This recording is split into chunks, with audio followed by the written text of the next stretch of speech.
যদি অযোগ্য কেউ চাকরি পেয়ে থাকে তার বিরুদ্ধে ব্যবস্থা হোক, তার বিরুদ্ধে তদন্ত হোক, তাকে শ্রীঘরে পাঠান, তার চাকরি যাক, তাকে টাকা ফেরত দেওয়া করান। কিন্তু কিছু অযোগ্য লোকের জন্য আপনি প্রায় 16-17 হাজার যোগ্যদের চাকরি কেড়ে নিতে পারেন না। আমি এখানে বিজেপির ধারাবাহিকতা দেখছি যে একজন ভুল করেছে পুরোটা বাতিল করে দাও।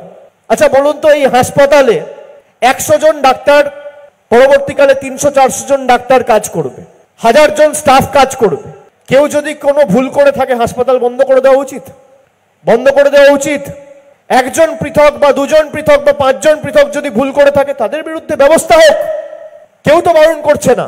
কিন্তু 5 জনের ভুলের শাস্তি আপনি 5000 লোককে দেবেন?